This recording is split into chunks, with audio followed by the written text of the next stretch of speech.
Балалар, бүгін біз қазақ тілі пәнінен нәтиже сабақ мен не үйрендім тақырыбы бойынша жұмыс жасайтын боламыз. Бүгінгі сабақта сендер өткен тақырыптарға байланысты тапсырма орындайсыңдар.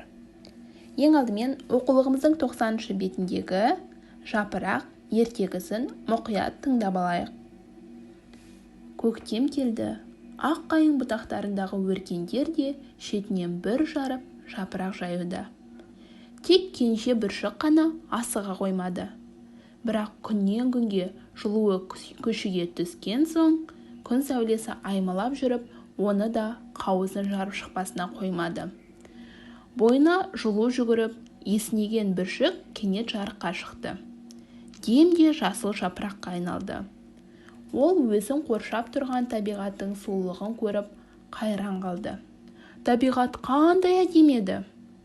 Жапырақ жан-жағына көзі тоймай қараумен болды. Құстардың сайраған көңілді үніне құлақ түрді.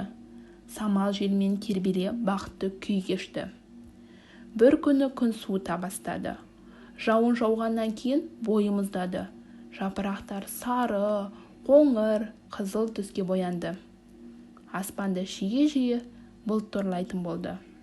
Бір күні ол ақ қайың анадан табиғаттың бұл өзгерісінің сырын сұрады. Балалар, ертегіні мұқият тыңдап болсақ, мына сұрақтарға жауап берейік. Ертегінің басқа бөлігінде жылдың қай мезгілі туралы айтылған, яғни қай кезде жапырақтар бүршік ататын еді. Келесі сұрақ, не жапырақ жайды, яғни қандай ағаш жапырақ жайды. Кенже бүршік қайтты. Ол қандай жапыраққа айналды? Жасыл жапырақ табиғаттың қандай көріністеріне қайран қалды? Қай мезгілде жапырақ мұздай бастады? Жапырақтар қандай түске боянды? Жапырақтың сұрағына анасы не деп жауап беруі мүмкін?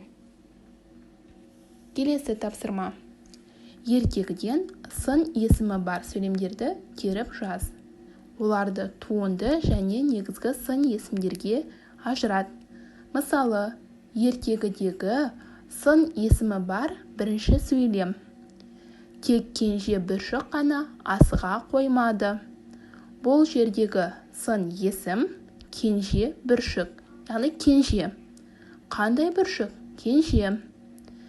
Тек қана бір түбірден тұрғандықтан, бұл бізде негізгі сын есім.